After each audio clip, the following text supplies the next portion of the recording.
Wonderful. Oh, and we're live streaming already. Through the mayor to all of council, we're just waiting for it to appear on YouTube. Okay, thanks.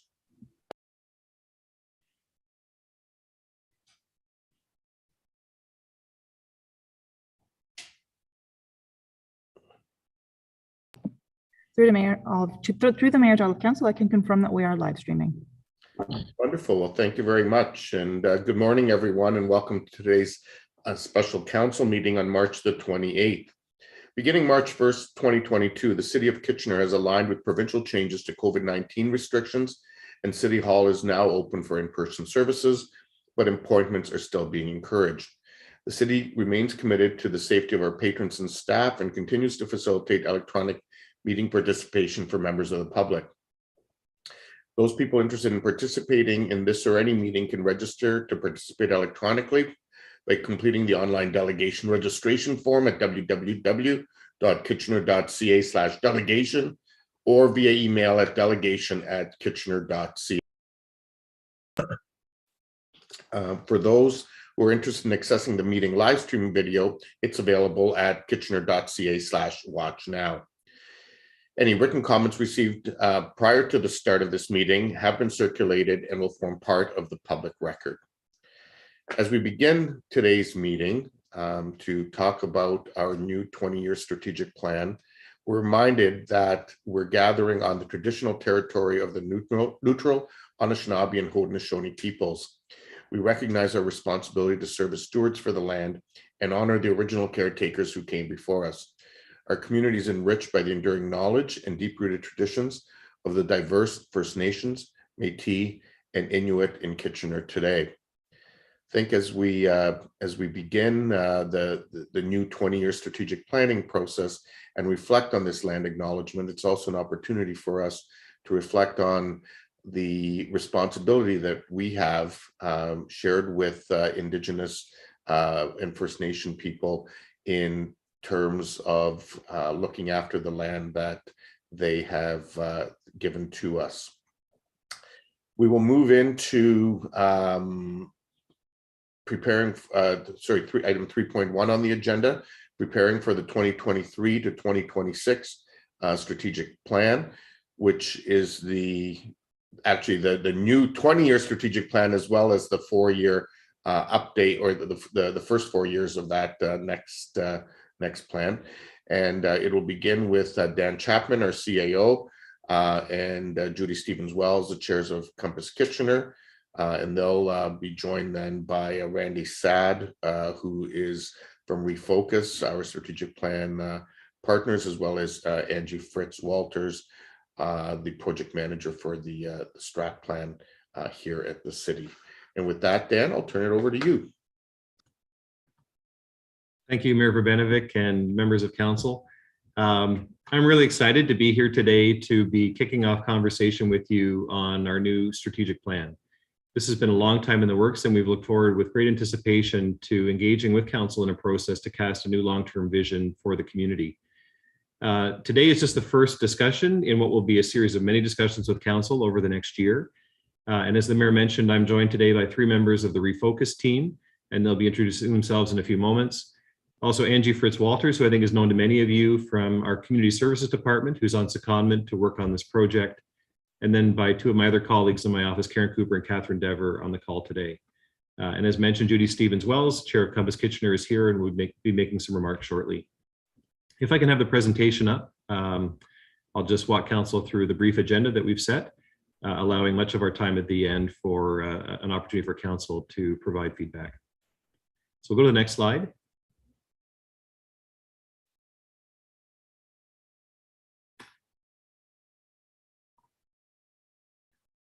Should we go back to the previous slide?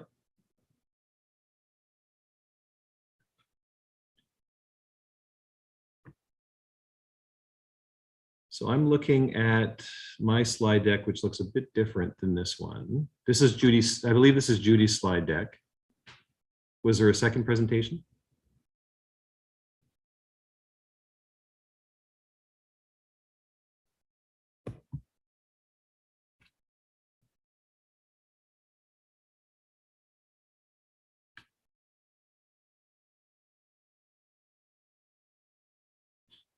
Let's go to slide 1.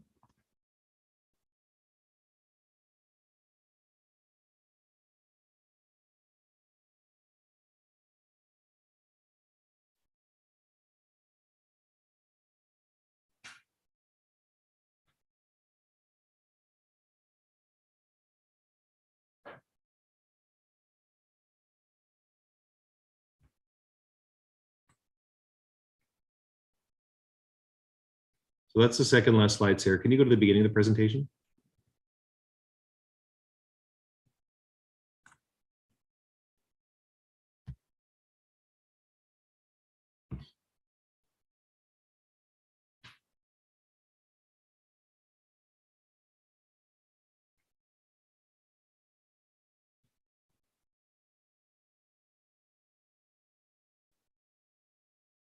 Perfect. There we go. All right, so I'll provide a brief introduction for council, outlining the objectives for our session today and just setting the stage and talk about the evolving municipal government context within which the strategic plan will be developed. Then I'll turn it to the 3 members of the Refocus team who will elaborate on the need for change. We'll outline the enterprise evolution approach that will be applied to this body of work, and then speak specifically about how it relates to our strategic planning process and our focus on meaningful engagement. And then we'll allow the balance of the time in the session for council really to talk about the leadership role that it envisions playing for itself through this process. And we'll have lots of time for discussion at the end. So if we go to the next slide.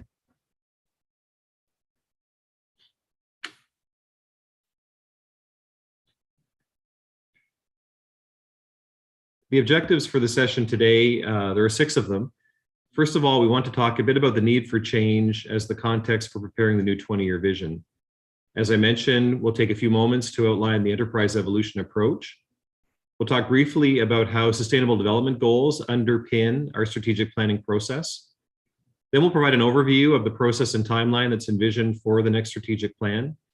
We'll talk in some detail, and Angie will speak to it, the approach that we will be mapping out to reach a diverse cross-section of Kitchener residents, including those that typically would not engage in this process. And then at the end, our main objective is to hear council's initial thoughts on what's important for this process, both the strategic plan and the engagement. I'll relay back some of what I've heard through my one-on-one discussions with council as a launching point for council members to elaborate and to speak in more detail about what's a priority in terms of the process as we build it. If we go to the next slide. We have in the next slide a graphic that the mayor often references, and I think it dates back to our earliest corporate plan about 20 years ago, when the CAO at the time had outlined this model to really, in a simple way, speak to the relationship between members of the public, council, and staff. And if I speak to it very briefly, I think it's noteworthy that citizens are at the top of the pyramid. Citizens articulate through their elected representatives and through engagement their aspirations for the city. And council in turn provides community leadership, and that's guided by a vision that we'll set through the strategic plan. Council and staff interact on the strategy level. Council provides direction, and then staff provide management to implement council's direction. And at the end of the day, citizens provide taxes in exchange for services, and our goal is to ensure that citizens perceive value for the taxes that they pay for the services that they receive. If we go to the next slide, I think one thing that is becoming increasingly clear to us as a local municipality is that Kitchener cannot look to other levels of government to address the problems and the pressing issues that Kitchener faces. Historically, and I think back even in my time in municipal finance, the operating systems that municipalities have had in place were really built to plan, budget, and manage operations, and were focused on optimizing delivery of services. That's very good, and that should not change. But what's becoming clear is that the mandate for municipalities is extending far beyond that, given the issues that we face as a community. Certainly, we talk a lot about the need to enable greater resilience and to empower community voices. And that's something that we will be looking to explore further as we build out our next strategic plan. But the challenge that we have is that our municipal operating system, the one that we're still working with, was really not designed for the complexity of our rapidly changing world. And so we know that through this process of defining a new strategy, we'll also need to do more work to transform our management practices. And I put together just a very short list of some of the issues that I've been confronted with in my short time serving council as CAO. When I came into the role, it was in the middle of an opioid crisis. We've seen over the past number of years rising homelessness and housing unaffordability. major social justice movements that have cut across our community, climate change impacts, and the small matter of a global pandemic. All of these things have stretched our operating systems and forced us to work in new ways.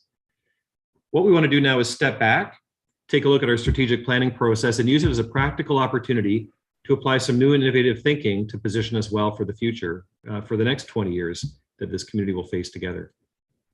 So with that as context, I'm pleased to introduce the Refocus team. We have Randy, Tim, and Steve with us today. And so I'll turn it to Randy to introduce his team and then speak a bit about the approach that we want to outline for council today. Hi, Dan. This is Karen. We were going to have Judy speak first.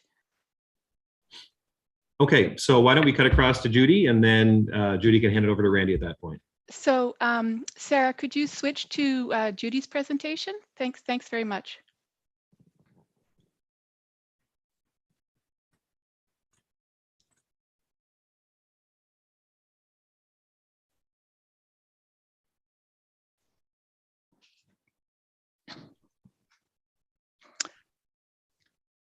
Good morning. I'm delighted to be here this morning speaking on behalf of Compass Kitchener, which, as you know, is a citizen committee appointed by and reporting directly to Kitchener City Council. Next slide, please. Given the focus of today's session, I wanted to focus right in on the plan itself to start off. The strategic plan sets out a shared vision for the future of our city and guides council and staff, and to some extent the community as a whole as they implement projects, make decisions, and invest resources. The city's practice, both past and current, has been to reach out to the community, to hear from the community, to hear what's important to them, what are their hopes for the city's future, what issues are they encountering, and to discern the priorities that people ascribe to each of these. It's therefore really important that we hear from the full diversity of the community in order to get the plan right and to make good decisions for the future. Next slide, please. Most of Compass Kitchener's responsibilities are linked to the city's strategic plan. We're asked to provide advice to council on guiding principles, values, and strategic priorities, and do so on a regular basis. And we do that with the community's input and participation. We're asked to complete and implement public engagement processes, or create and implement public engagement processes with staff to determine community concerns and recommend the community's priorities prior to each municipal election and as a lead-in to assist with development of the strategic plan. We're also asked to monitor and evaluate progress towards achieving the community vision and the implementation of the projects outlined in the strategic plan, reporting to council and the community annually. And lastly, we're asked to promote communication and collaboration amongst the city's advisory committees by organizing 2 meetings each year involving all the advisory committees. Next slide, please. With respect to public input and engagement with the strategic planning process, Compass Kitchener strives to provide opportunities for the public and stakeholders to have a meaningful role in the decisions that impact the quality of their life. In January, we had an opportunity to meet with the Refocus team and hear about their approach to this strategic planning process. We've provided input with respect to questions on the Environics survey, as well as input regarding community engagement events and activities and meaningful conversations. Compass Kitchener has a particular interest in seeing that the city reaches people with lived experience and connects with people who represent the full diversity reflected in our community. I would note at this point that Compass Kitchener's membership evolves through time. We have 4 new members who have just joined us since January. And in fact, overall, 2/3 of our committee members have joined since the development of the last strategic plan. So this is the first time for many to engage in this stage of the strategic planning process, leading into development of the plan itself. So it is both a learning process for most on the committee, but it also ensures that we bring fresh citizen perspectives to the table. Next slide, please. Looking ahead to next steps, Compass Kitchener is looking forward to receiving the results of the public survey at its next meeting in mid-May. Then in mid-April. And then in May, we will be holding a meeting of the chairs and vice chairs of all the city's advisory committees, at which we'll gather further responses related to the survey results, as well as input with respect to the public engagement process. Committee members will be volunteering as they're able to attend public engagement events organized as part of the strategic plan development. In August, we'll be reporting back to Council with recommended community priorities. And in both the fall of 2022 and the spring of 2023, we would like to meet with CLT regarding the development of the evaluation framework to be used as we evaluate progress with implementation of the new strategic plan. We'd really like to make sure that happens early in the process so that evaluation framework is in place from the beginning. We'll then meet again with the advisory committees in the fall of 2022 and the spring of 2023. And I think that pretty well outlines the framework of our participation in this process. I thank you for the opportunity to present to you this morning, and I'd be happy to respond to any questions people might have. Wonderful. So I'm just wondering, Judy, if we should, or Dan, if we should take questions of you or Dan now, or we should hold on to them until we see the full presentation. What was sort of staff's thinking? My suggestion would be to hear from Randy and then go to questions, because one of the things I'll do is reflect on the feedback I heard from council through one-on-ones, and I think that may be a good validation before it's turned back to council. Okay, sounds good.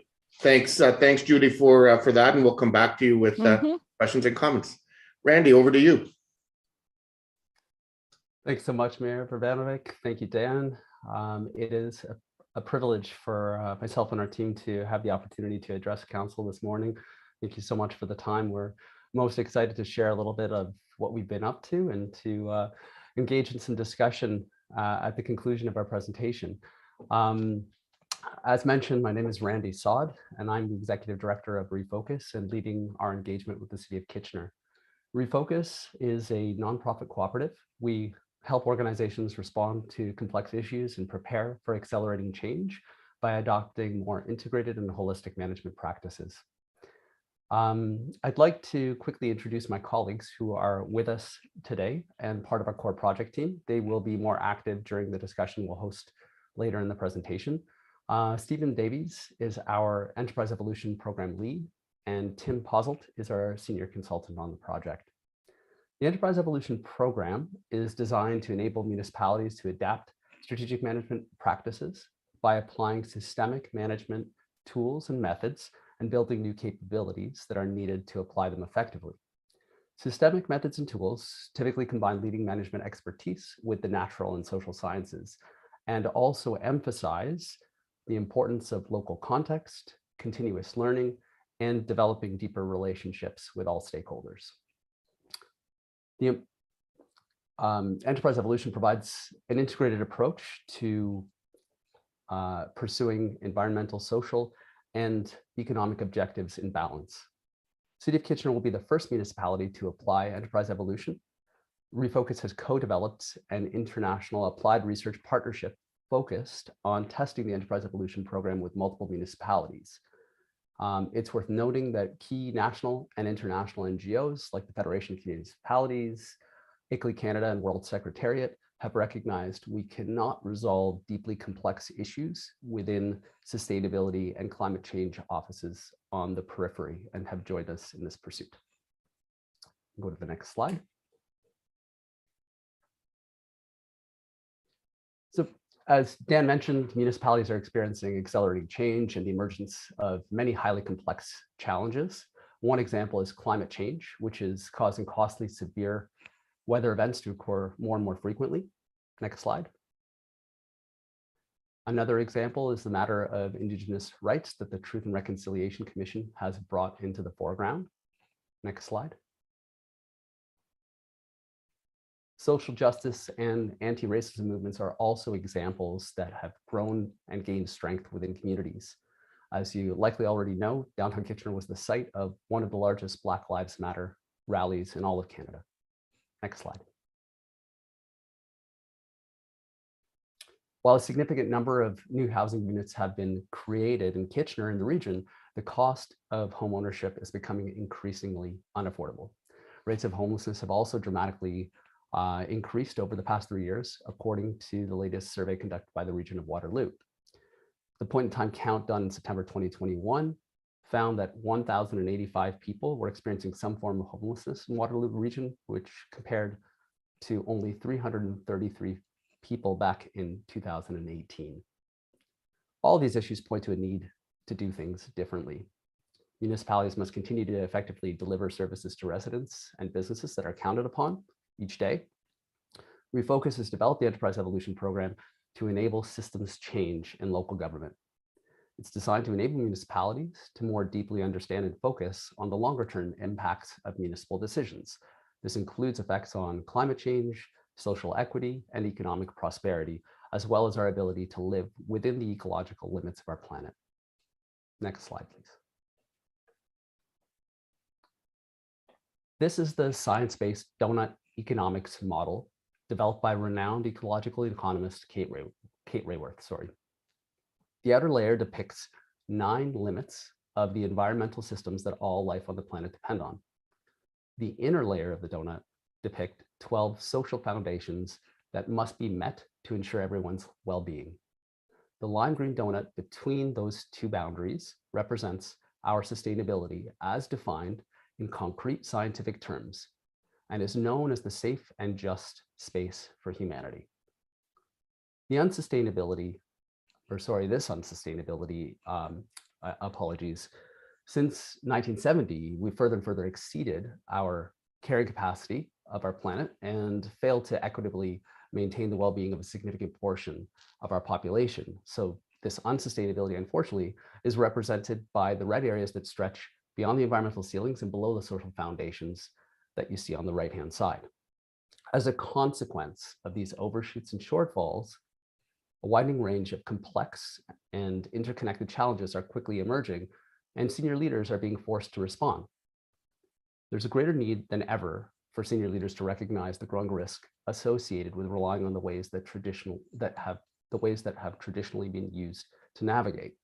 The pandemic in particular has demonstrated conventional management practices are increasingly insufficient for the complex challenges emerging.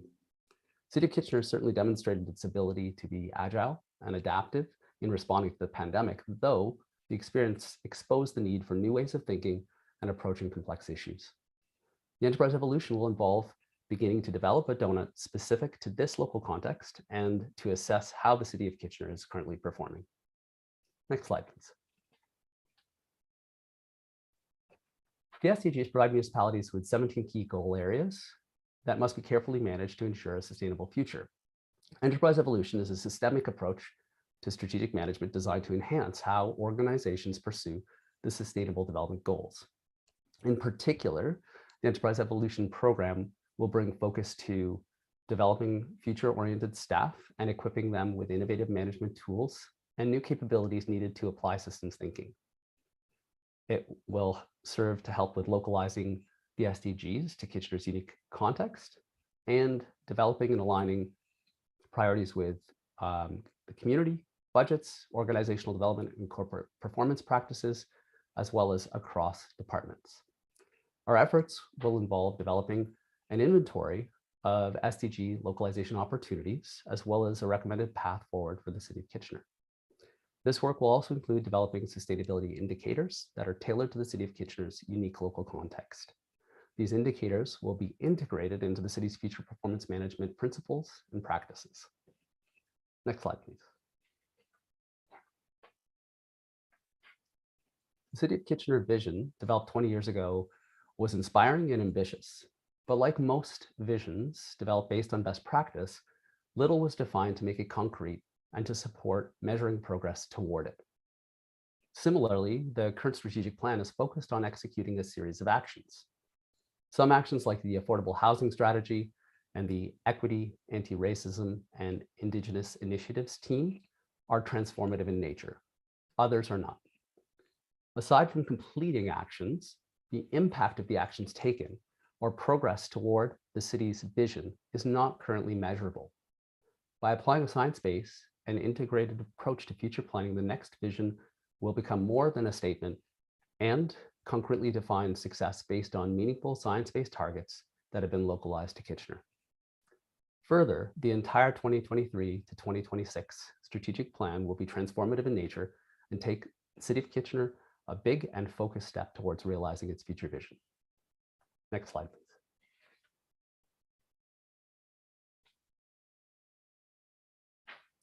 The Enterprise Evolution Program is broken down into 4 key work streams, which you can see on the left-hand side: strategic plan, stakeholder engagement, sustainability performance management, and organizational development. Strategic plan and engagement work streams are already familiar to Council. The Enterprise Evolution Program will serve to integrate current and long-term environmental, equity, and economic considerations into City of Kitchener's existing processes. We will also deliver organizational development activities that will ensure staff are future ready. We've broken down the key outcomes that will be produced between what's happening pre-election and post-election, moving left to right, as well as an overall expected outcome. So I'll just talk through the blocks that you see here across the slide.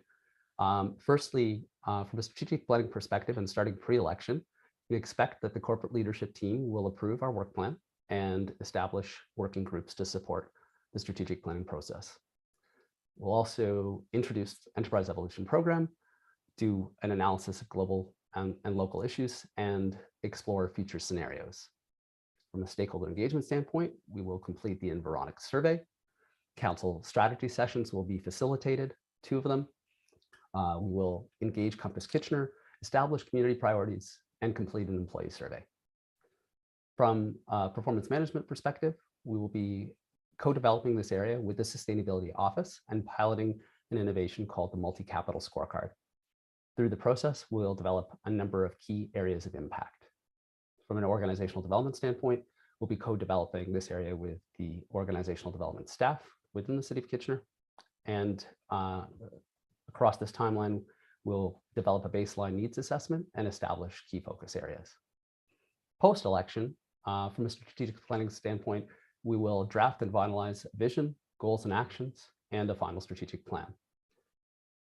With stakeholder engagement in mind, we will have established deeper engagement and built stronger relationships with a diversity of actors. From a performance management perspective, we will have provided or developed recommendations for the future of the City of Kitchener. And from an organizational development standpoint, we will have built organization and leadership capabilities that are necessary for the future. As an overall expected outcome, from a strategic planning perspective, we will have, by the conclusion of the project, produced an approved strategic plan. From a stakeholder engagement standpoint, we will have established equitable public engagement. From a performance management standpoint, we will have a sustainability performance baseline, and with OD in mind, a future-focused implementation plan for further developing the organization. Integration and collaboration with all stakeholders will be very critical to our success. This includes working with Council throughout the process to ensure you have the opportunity to both inform and shape the strategic plan that is developed. At Kitchener, the planning process for the next strategic plan will involve developing a 20-year vision and actions across 4-year increments, coinciding with the term of Council. We'll have both long and short-term perspectives represented. Through the process, the corporate leadership team will work on addressing opportunities and issues across departments, engage with a diversity of stakeholders, as well as align budgets, corporate performance, and organizational development. Next slide, please. Here we've broken down the strategic plan process into 6 stages. So the first is the current situation analysis, which began in January and will continue through April 2022. The second stage is focused on foresight and establishing community priorities, which will run from April until August 2022. The third stage involves drafting our vision and goal areas, which will span from September to December 2022.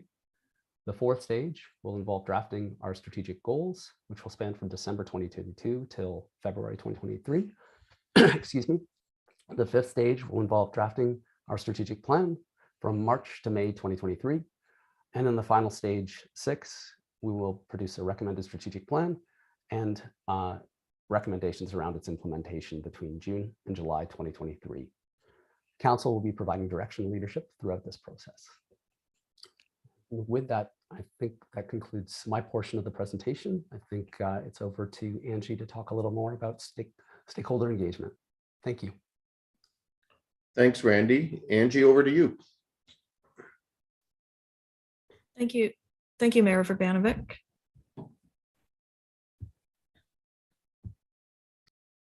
Let's share my video as well. In terms of public engagement activities support the development of the strategic plan. Their effectiveness is a function of both the quality of the consultation facilitated and the strength of relationships. We plan to leverage innovative and equitable approaches to consultation that will ensure that those who participate are meaningfully engaged in a fair and just manner. We are seeking to engage the diversity of people in the community, including equity-deserving groups. Generating meaningful engagement with a more diverse representation of our community will not be possible unless we first build trust and stronger relationships.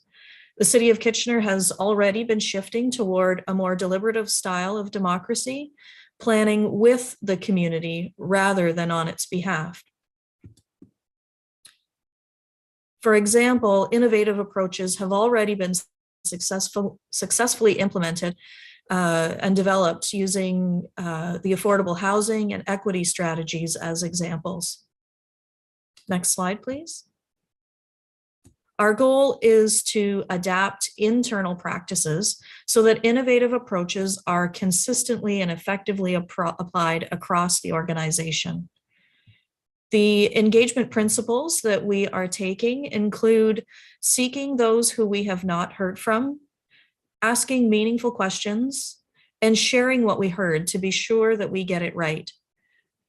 We'll be using a variety of ways for people to participate and making participation easy and accessible.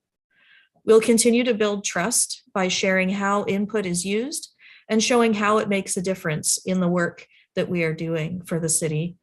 We'll collaborate across the corporation to connect in the community with equity-deserving groups.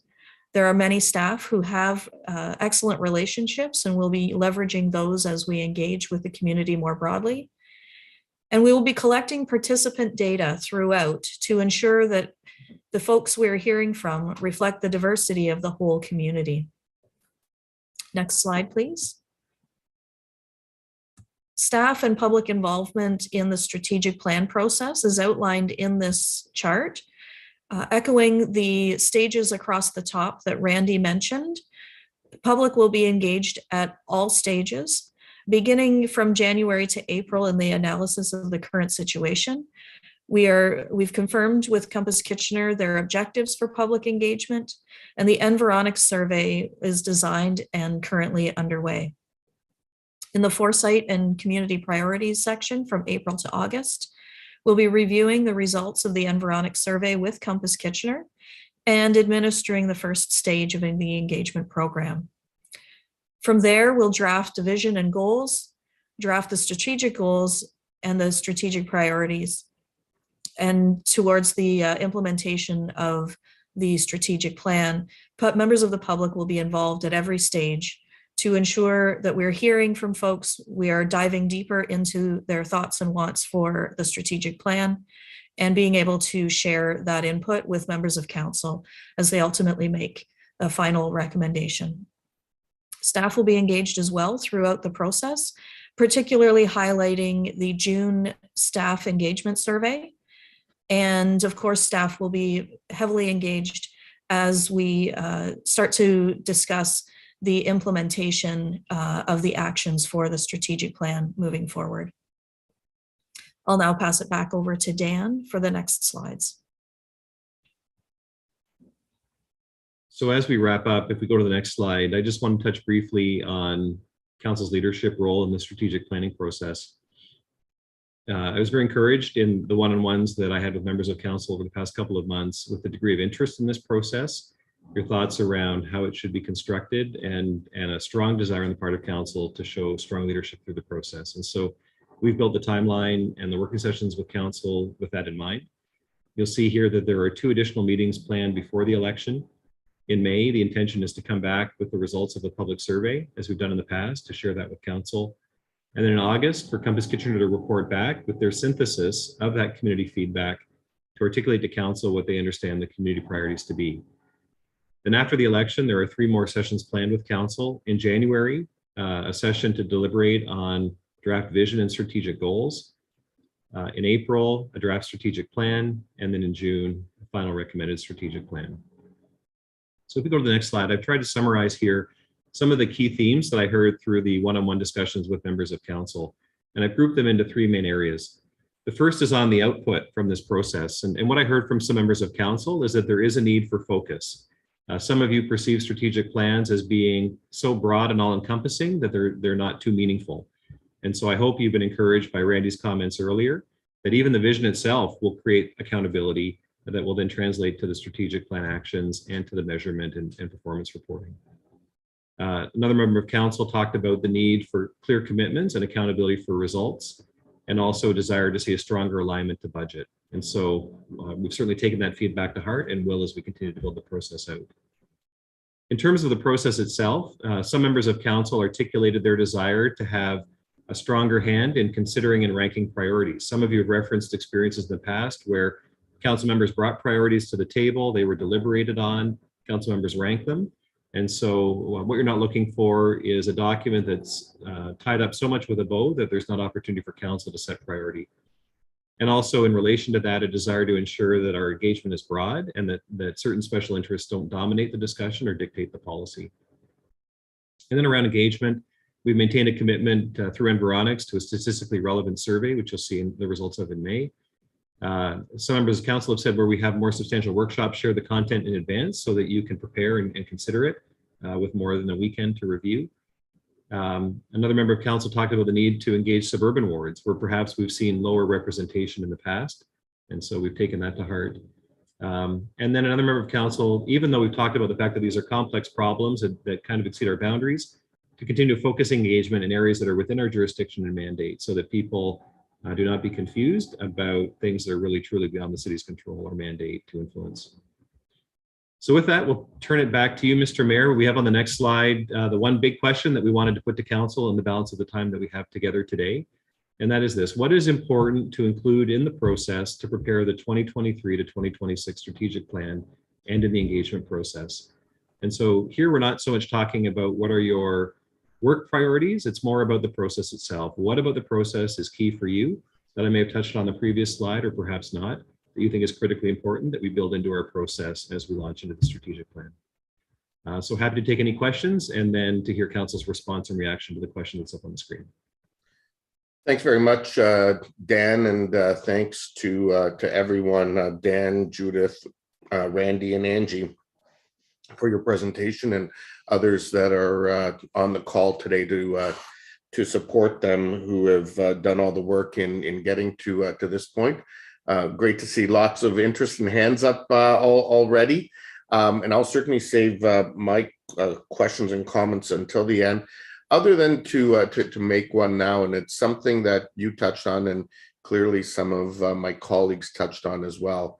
You know, as council, I mean, we obviously have the legislative responsibilities that we have in terms of approving bylaws and so on. But really, one of the most important things that we as a council do are the development together with our staff of a strategic plan together with our community to guide this community for the period going forward, setting the budgets that support that, and obviously the hiring and support of our chief administrative officer to lead the city staff team that implements that. And so I think that graphic that Dan showed early on is one that actually goes back to the time of Jeff Fielding, when he worked on this many years ago. But it's one that I think really speaks to the interconnection between staff, council, and the community. And I think everything that we talk about today really is us exercising that leadership role collectively around setting that new strategic plan that will guide our community going forward. So with that, I've got 5 people in the queue so far, and I'll start with Councillor Davey. Yes, thank you, and thank you for the work on this in the presentation. I love how it's laid out. It's great in terms of the process, the steps going forward. But I do want to touch upon my biggest concern, I guess, and Mr. Chapman, you referenced it actually in the council feedback, but I think I need to be very clear that it is a concern, and it starts really with this term of council. When we did our Environics survey, and I read the survey and I think it's great, and you can't be too specific, but what we saw in this term of council at the beginning was the biggest feedback from the community were things that were outside or on the periphery of our lower tier jurisdiction. And we responded to that, and I think it's great. But my fear is if this trend continues and we keep going outside of our jurisdiction in terms of what the challenges are in our community, I'm gonna call it a double fail. We're gonna fail twice because we don't have the expertise or the resources to handle the issues that are outside of our jurisdiction. And what's worse is every time we try and address them, we're putting resources that we should be spending on our core responsibilities like playgrounds and snow clearing and cutting grass and that sort of thing to those other areas. So what I want to see, and again, I'm trying not to be specific in this, but what I want to hear a response from staff or anyone really is, when this comes back to the future council, how is it going to be framed in terms of what is our responsibility and what is the region's responsibility, the province's responsibility, the federal government's responsibility? Dan, do you want to comment on that? I'll comment briefly, and then Randy may have a comment he wants to add. So Councillor Davey, if it's some comfort to you, I agree with you 110%. That we don't have the resources to tackle global international issues on our own, things that require the support of the province and the federal government. I do believe on the housing strategy, we largely got it right in that we said we need to focus on the things that are within our jurisdiction: planning regulations, development charge incentives, planning and fee waivers, advocacy. And so I think that's the approach that we'll take to these challenges. We do want to hear from the community. What is their vision for Kitchener in 20 years? And we know we'll hear about issues that relate to social policy, environmental issues, that sort of thing. Then the hard work for us to do will be in each of those domains to carve out what is Kitchener's role, where can it have influence, what's reasonable that they can move the needle on, and where does it need to advocate or partner with others to achieve greater impact. I share your philosophy on that, and so I'll push hard for that through the process. And I also agree with you that for many members of council, if I said, what's your priority list today? I'm sure it would be a balance of things like, climate change, poverty, homelessness, et cetera. It would also be about playground renewal and traffic calming in my ward and things like that. And so we need to make sure our process does not lose sight of those things, which are very much important to residents every day. And so take for now my assurance that we will not lose sight of the need to address both and then to scope out our role within those issues that do cut across our boundaries. So Randy, I don't know if you've got anything to add in terms of process or to leave it there for now. I think we're fine to leave it there for now. Thank you. Okay, thank you. That it, Scott? Yep, thank you. Councillor Johnson. Thank you, Mayor, and through you, I love that we put into this, or one of my takeaways from what you said today was about planning with. And that is certainly something that I'm very interested in, is our stakeholder engagement. You talked about a deeper engagement and equitable engagement, and I think that's extremely important. But as I look around at a group of who we are, we don't have the right people in the room to even, or I'm hoping we're going to get the right people in the room to even talk about how we're going to approach that. I think that's going to be really important. And one of the things that I think that we have done well during COVID was around even taking our taking the food bank drop-offs to our community centers, doing testing, COVID testing, having vaccinations happen at our community centers. I'm hoping that we're going to look at this strategy as being something that we're going to take more to the people where they are, instead of expecting them to come to us. So I'm wondering if we can kind of expand on that a little bit more about the process and how we're looking at doing that deeper engagement with our equity seeking communities. Dan, did you want to, excuse me, did you want to start on that? And then Yep, I'll kick it off, and then Angie or Randy can, I think, respond further. So Councillor Johnson, one of the things that was only touched on but not elaborated was this notion of working groups internally to support each of these streams. And so we're in the process now of standing up a strategy and engagement working group, which will have probably about 16 staff members on it, and diverse representation on that working group is a key consideration. And so I would agree with you that we've not achieved a reflection of our community within the team thus far. And so it's our commitment for the team that will be doing heavy lifting on engagement to ensure that they cut across the organization, that they're a diverse team, and they've got good relationships with agencies and partners. So that's a starting point, but then, Randy or Angie can comment further on the approach itself. I'm happy to jump in, Dan. Councillor Johnson, I agree with you wholeheartedly. One of the approaches that we really need to and will be considering is going out into the community to meet people where they are. You've mentioned some of the great services that have been happening at our community centers, where services are being brought to people, and I think that those are some great examples of rethinking how we connect with folks and ensuring that all of the engagement that we're doing is accessible. We are talking about connecting very closely with community organizations that support some of the equity deserving groups in our community. Many of our staff have relationships with those organizations and those populations in the community, and we certainly will be leveraging the community partners that already exist, the staff connections that already exist, and most certainly going out into the community to meet with people and to hear directly from them what their priorities are. That's wonderful. Thank you. I have one other question, and something that, so Councillor Davey, thank you for what you were saying about us kind of focusing on what we can do and not confusing the public, I think, sometimes about what perhaps they think that we do have jurisdiction over. So thank you very much for that. And one of the priorities that this council has really focused on for the past 4 years has been around climate change, which is amazing. And we need to, it's going to be it will continue to be our most pressing issue that will surround everything else that we deal with as well.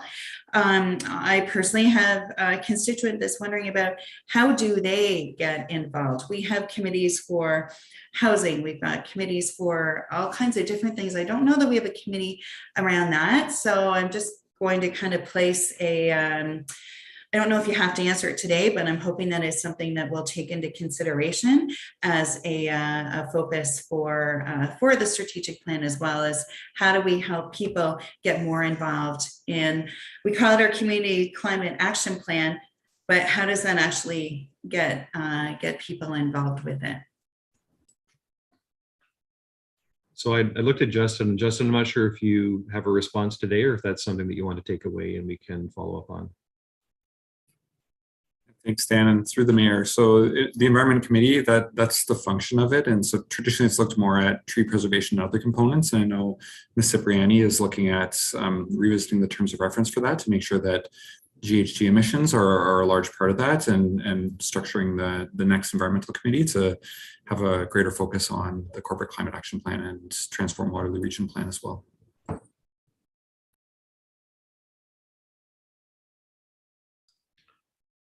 I think just on that, Councillor Johnson, as well, I know in talking with Ms. Fusco, some of the feedback she's been getting from members of council has been that at some point we may want to do a bit of a dive into our advisory committees and so on, and that's something that may come back in the future for us to look at. And in fact, after the new strat plan is done, that may actually be a good time to take a look at pieces of that anyway, in order to make sure there's alignment.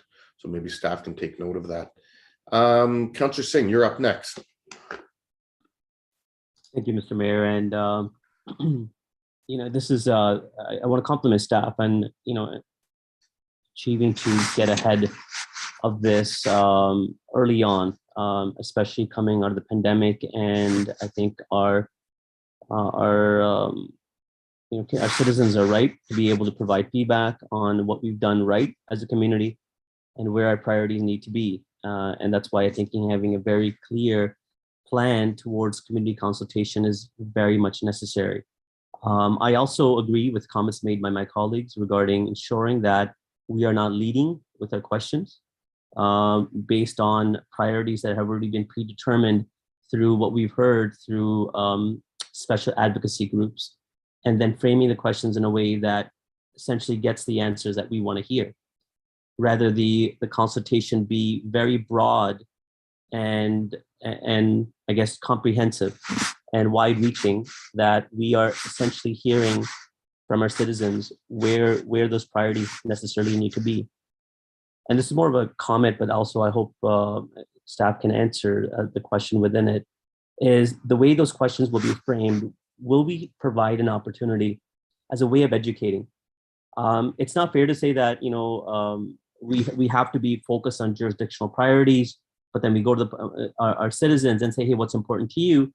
And they will outline things that really are foremost of community topic. And they don't know what's necessarily the jurisdiction of the city of Kitchener, the region of Waterloo, the province, and necessarily even the federal government.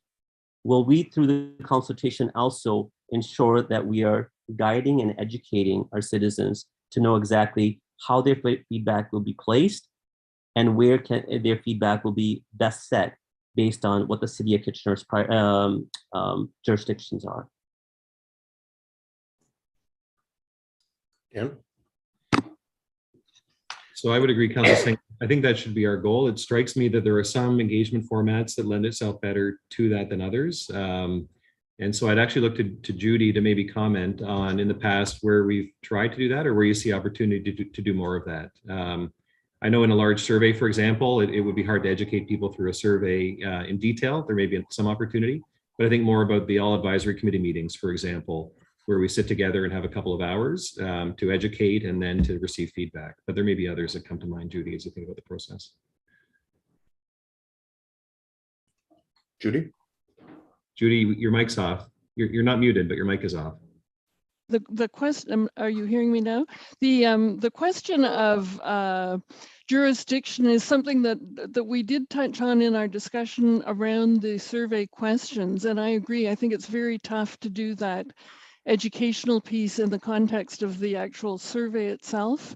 But I think in the consultation, the public engagement process and consultations that are carried out as part of that, there is much more opportunity to talk about the limits of the city's jurisdiction. But I also agree very much with the comment made earlier that as with work, for instance, on the housing and homelessness issue, the city took a terrific approach in terms of saying, yes, much of it falls beyond our jurisdiction, but there are key things that we can be doing. And I think it's important as we consult that we keep an open ear to, yes, much of this falls beyond us, but there are things we can be doing that make sure the elements are in place within our city to bring players together to solve the problem effectively.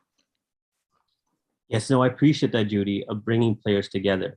And I think that's absolutely what we should be doing. And perhaps that's in a way that we can ask for feedback, that there's a strategy towards how do we meet our end goal through planning, action, and advocacy.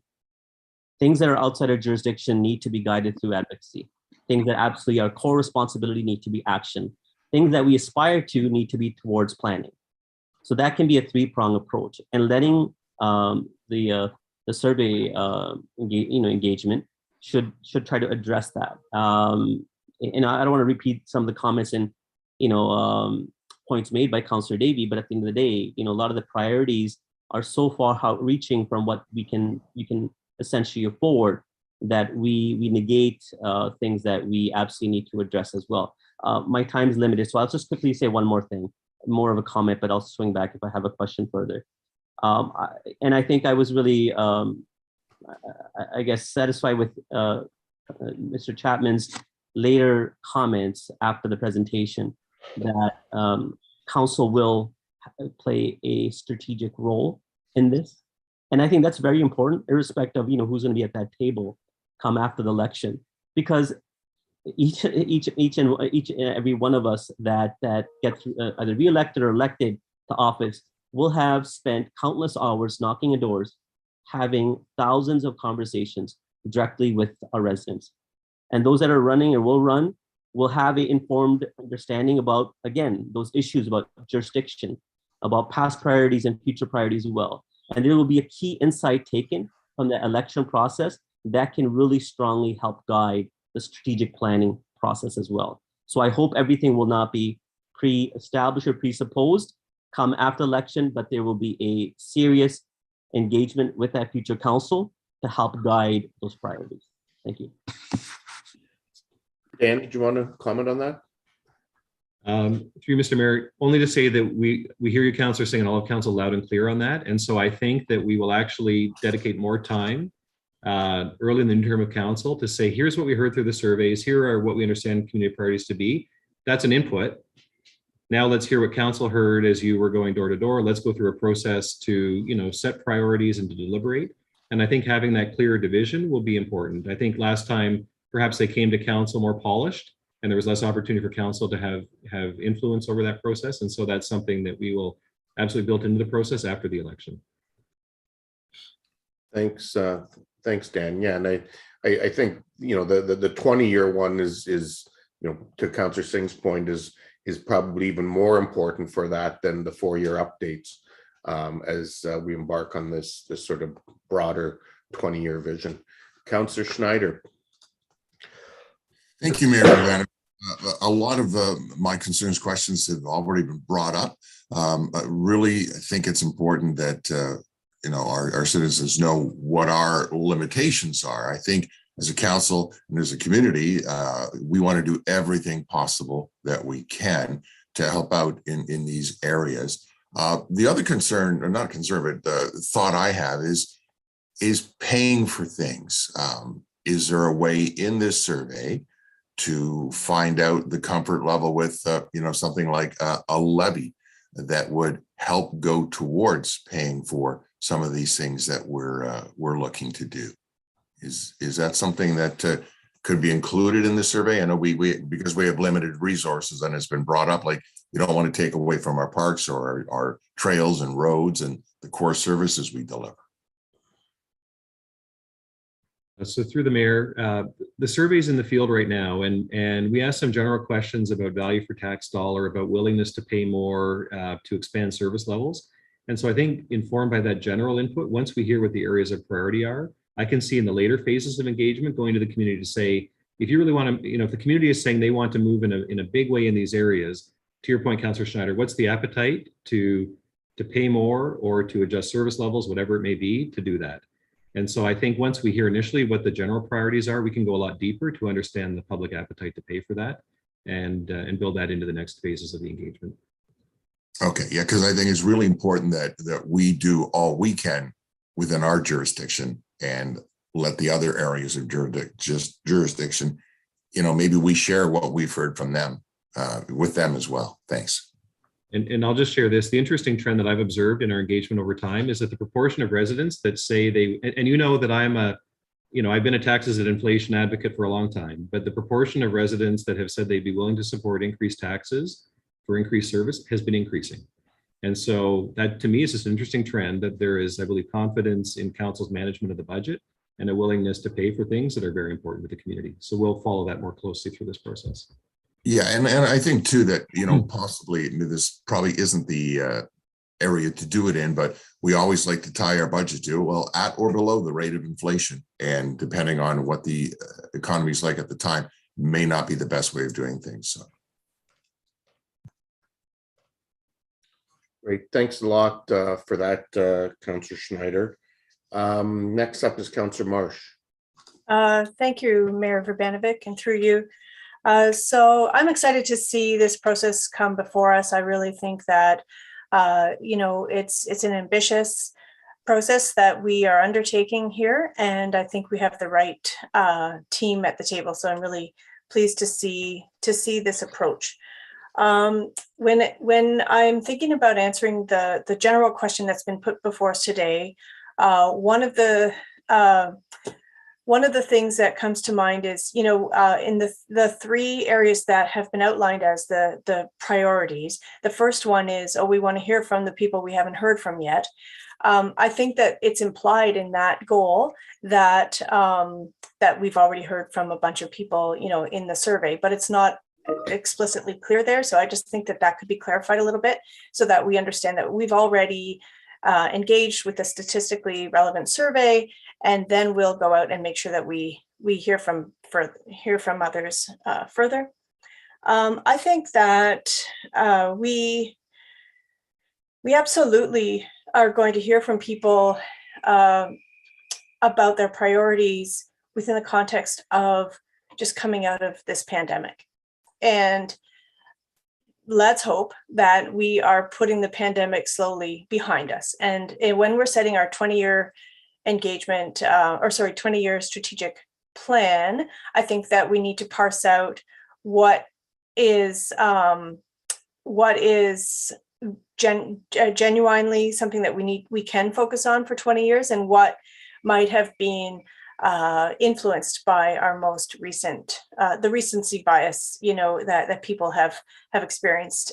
So I just want to make sure that we keep that in mind as we rank our priorities. And when it comes to ranking priorities, I have to express my concern with the idea that we would take all this data that comes from this survey, from countless hours of engagement with residents by unbiased people, volunteers and staff, and then come together as a council and say, yeah, okay, that's fine, but here's what I want to prioritize. I think that we need to be very careful about taking the priorities of whoever is at the table after the election and having too much of an influence on a 20-year plan just based on who the council happens to be. I think that what has made Kitchener such a special and forward-thinking council up until now, and hopefully into the future,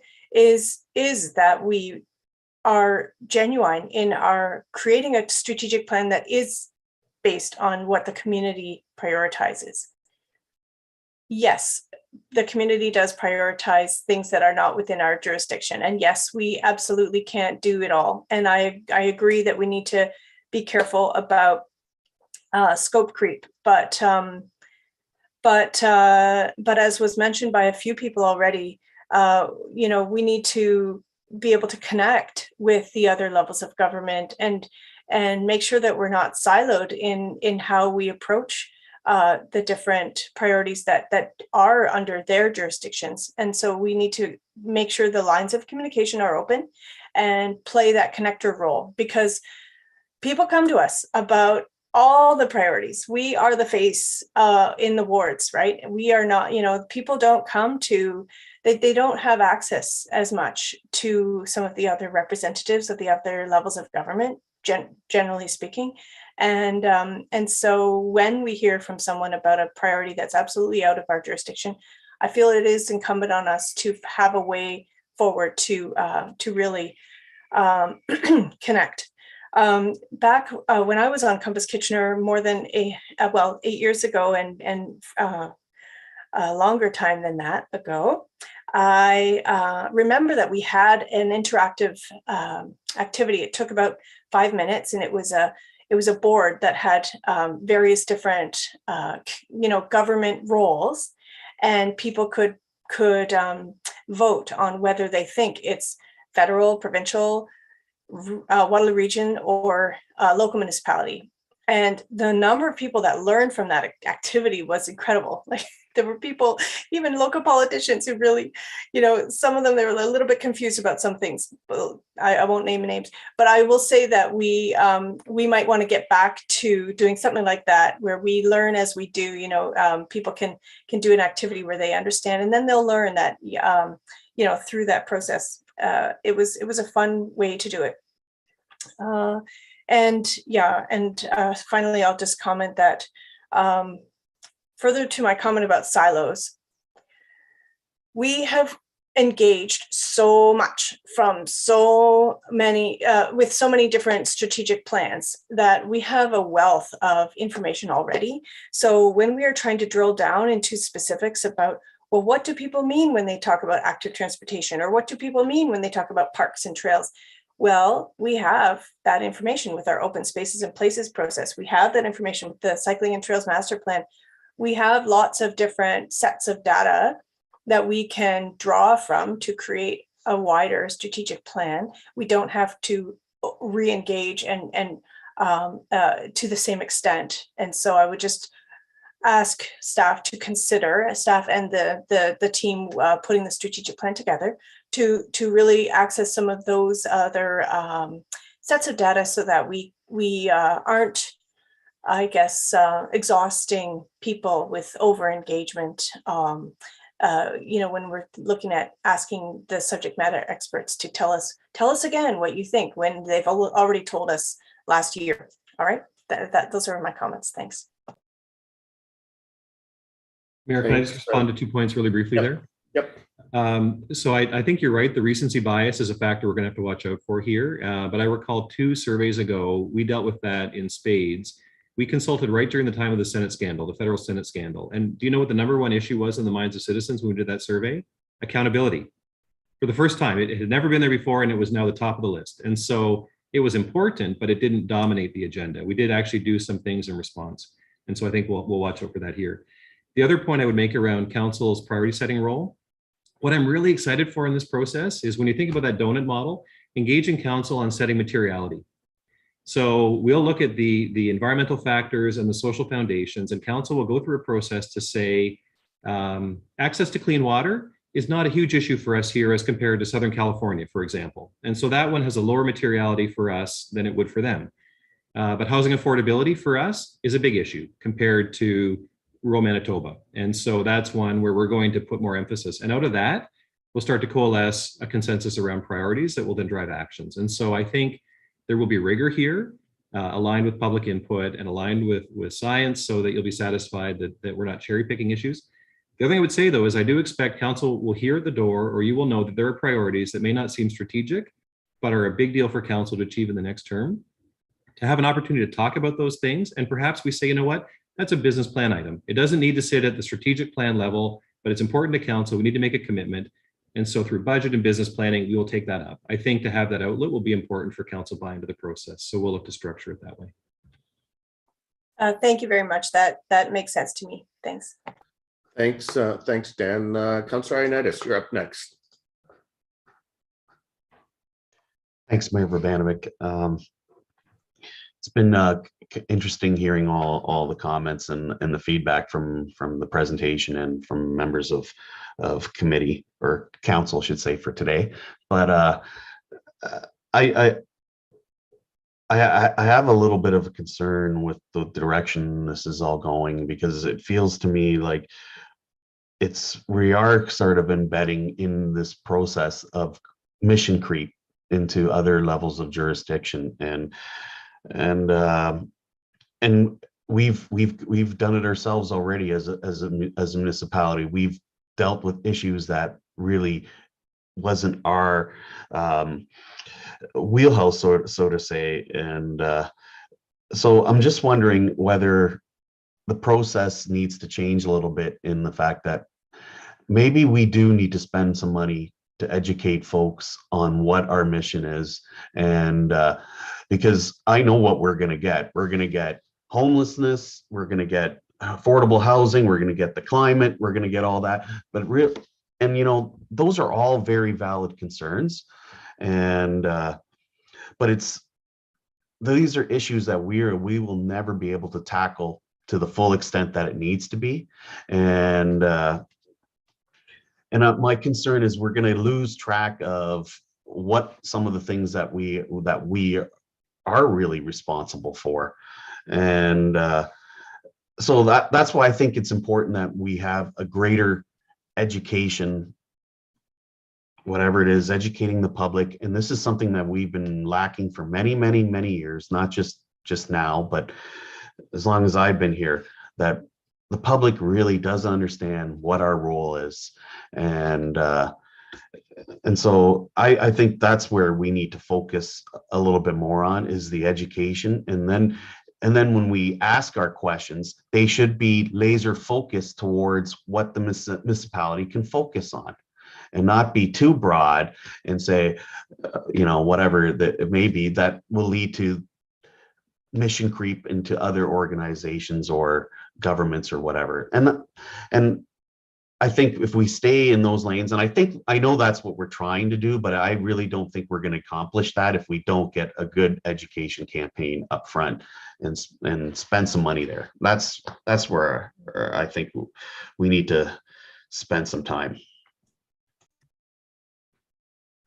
So I appreciate the feedback, Councillor Ioannidis, and given it's been raised by a couple of members of council, I mean, if there is an emerging consensus here, this is something we can take away. You know, I think we'd envision some degree of education through the follow-up public input.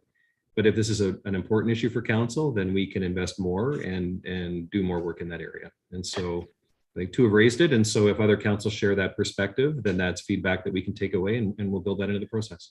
Yeah, like I don't want to not want to help in those issues, but I want to help those issues on what our capacity is, and not go above and beyond and take over, because right now we're crossing the lines of amalgamation here, and so that's the lines we're blurring here. So anyways. And all I would say is, no matter how well we educate, this will be the hard work for council and staff to do together, to separate out, you know, what are the feedback, what's our role in it. But again, if council sees value in investing in education, we will take that away and do it. And I think that can form part of our process. Thanks, Councillor Ioannidis. Councillor Chapman. Thank you. So first, I'm really pleased to see that we're using this donut model. I think it and applying it to the local context. I think that can be very, very helpful. I know this model has been used in many different ways when it comes to climate change and development in general. So I'm very pleased to see that this is the approach that's being proposed here. I just wanted to reflect a bit on the community engagement piece, because if we think back to the Compass Kitchener report in December of last year, it was mentioned and reported back to us that, you know, people were feeling that their views expressed through the consultation process made no difference to the city, that some felt that some consultations were simply carried out so that the city can say it had consulted with people, frustration at the community meeting level, etc. So I think it's really important that when we do public consultation, that the data and information we collect is maybe implemented more obviously and more directly to the different topics that we're engaging with. So I think it's really an important piece of the whole process, both for preparing the strategic plan, but also implementing it at a later date. And I think it's easy to compartmentalize things, but I think that as we do that, lay out the steps, that each of those steps has to consider things like equity, climate change, truth and reconciliation, accessibility. And those are just some that come to mind immediately as we're discussing here. I don't think they're separate items. And, you know, so if we talk about parkland, how does climate change fit into that? How does equity? How does truth and reconciliation? How do all of those different categories fit into the parkland discussion and analysis that we make? Similarly, if we talk about active transportation, how do those factors fit into what we then come up with? So as I say, I worry about compartmentalizing things too much if we don't look at those things each step of the way. And, you know, I would even extend that further to any decision making that we make, to be thinking about those things along the way. So if that isn't included in the strategic plan now, well, not today, of course, but as we go through this process, then they're going to be lost in our ability to make decisions at a later date. So I think those are my comments. Thank you. I don't have any questions really. It's just thoughts. Yep. Thanks. Thanks for those, Councillor Chapman. Mr. Chapman, did you want to add anything, or? I'm just watching the time, and so maybe I'll ask Angie to circle back on any. There were some engagement themes there, and so after we're through all of the questions, maybe she can just reflect on any of the engagement issues that come up from Councillor Chapman or others. Okay. Before I go, I see 3 people who have a hand up for a second time. I'm going to go to Councillor Michaud first. Because you haven't spoken yet. Thank you, Mr. Mayor. Got a lot of great comments this morning. This is a great process to go through, and I too like the donut model. It's clear, and it's you can really see how things will evolve through that. I want to go back to Councillor Ioannidis's comments, and I too agree with what he said about you know, kind of staying in our lane, so to speak. And I want to give one example. With planning and development as an example, there's a lot of things in the development industry and planner that the planning department has to do that council seems to be getting blamed for. When we can't legislate things out of our control that the province has legislated. And going back to public communication, people don't understand that. And I think that we really need to do a real deep dive on how we're going to execute the communication and the education around just that and other things that the city is able to do. Because I think we're getting pigeonholed into a lot of things that are out of our control. And I think we could be doing a lot better in other areas without having to spend so much time trying to you know, manage things that we can't. Is that it, Councillor Michaud? Okay, thank you. Thanks for that input and feedback. And I think sort of further notes the importance of the education piece. Okay, I've got 3 people a second time. Councillor Singh. Yeah, thank you, Mr. Mayor. And I'll try to be 2 now. Go ahead. Yeah, regarding you know, ensuring that the outreach is equitable and focuses on equity-seeking people. What we want to make sure is that we don't necessarily go to presupposed community leaders. That doesn't always give a true perspective of you know, what the concerns or the priorities may be there. I hope that through environmental survey or even community dialogue, that we use our assets and tools like translation services, so that we get the true understanding of you know, what the concerns or the priorities may be. And the other thing is regarding, you know, the education. I'm speaking on it again, and especially with the equity seeking group, especially individuals that are perhaps new to the community or new to Canada in general, may not understand the governance model. And that's why it's even more important, especially there, to provide a conduit or avenue for educating them so that they can give true feedback on what we're seeking. So just wanted to outline those 2 things. Okay, great. Thanks for that additional feedback, Councillor Singh. Councillor Ioannidis.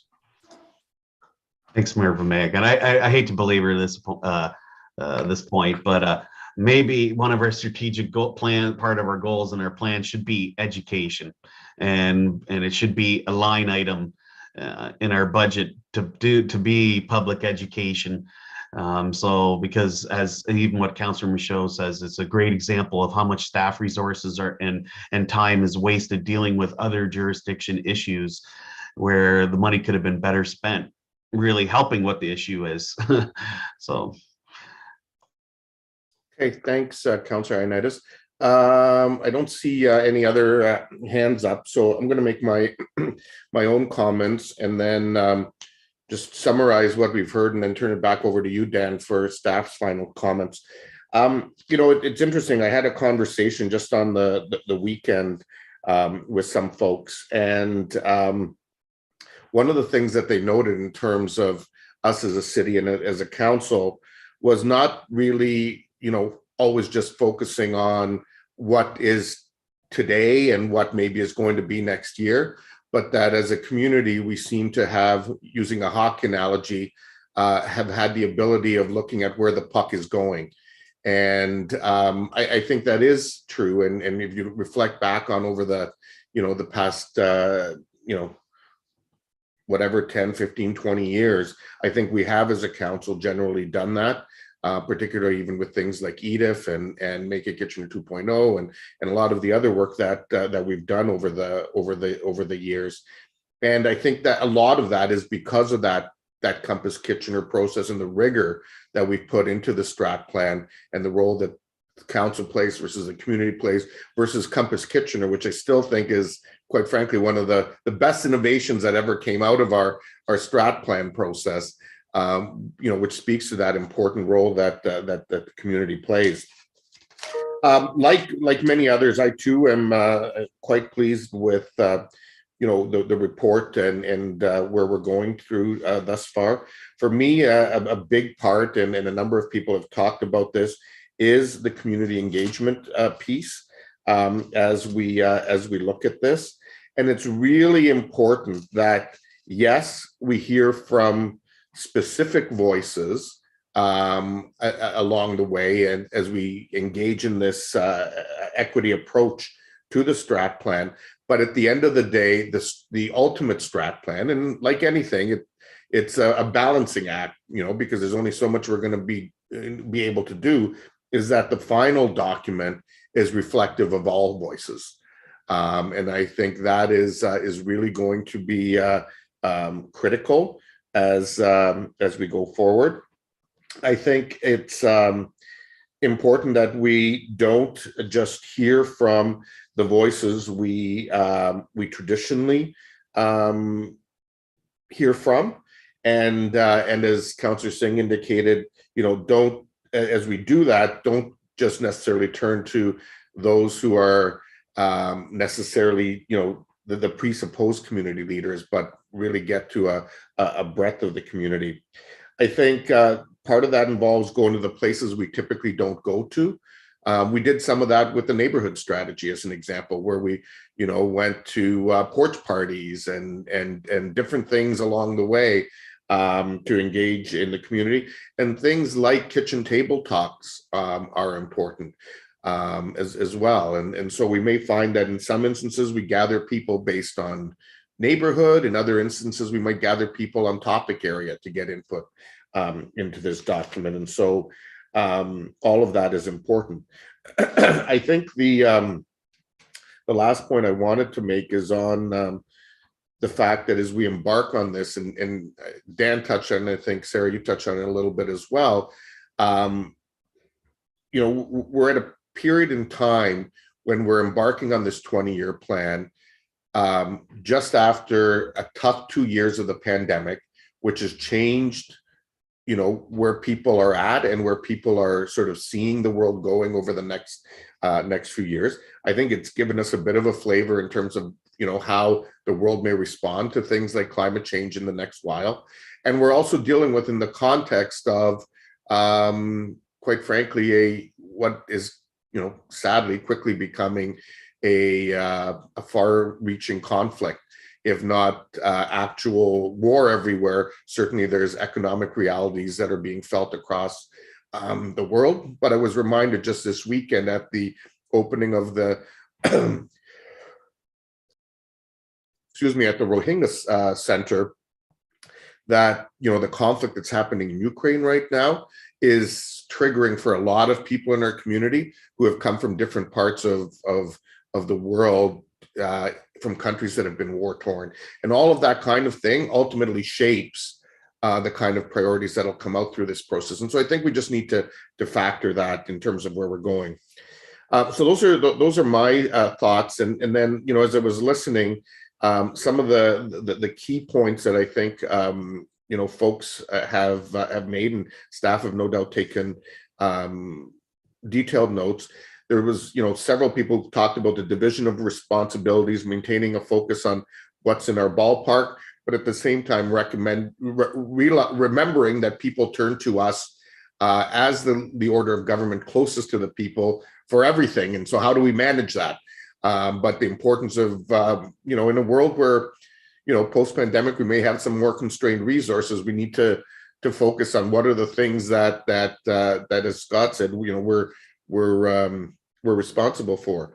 The importance of that stakeholder engagement, a deeper and equitable approach, not losing sight of the input that comes from that election process. And, Dan, I think you touched on how, we'll work to fit that into the process early in 2023 with the new council, to make sure that some of that information is included.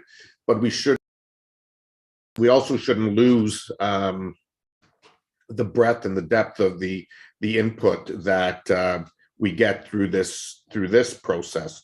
That's very unbiased. Willingness to pay is something that needs to be looked at, and so that's certainly an approach that we've taken in the past. I mean, at the city, we've done it for EDIF. At the region, we did it when the investments needed to be made in Grand River and St. Mary's a number of years ago. So is there a place, for that going forward? And next, the whole point around concern around how to influence and, the role of council and the role of the public in those things.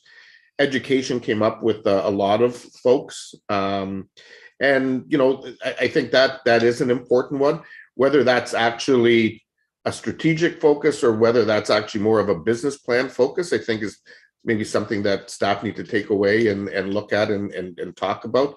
But there's no question. The reality is, until we become a city state like and a nation state like Singapore, where we're all of it, there will always be these convoluted lines around who does what. And so, education will be part of it. And I think the point I think Paul made it is, as new Canadians come into our community, they come from a very different lens, in terms of what their experience is with local government in their other countries.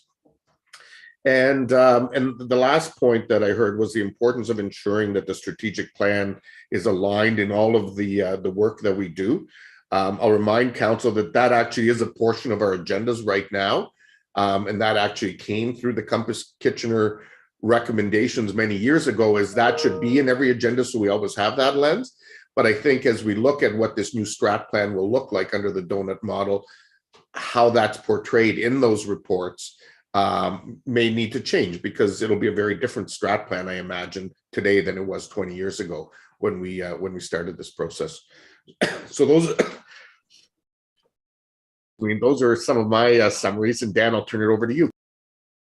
So I want to express my thanks to council members for your direction today. I can assure you that many of us have taken detailed notes, and you will see your feedback reflected in the work plan.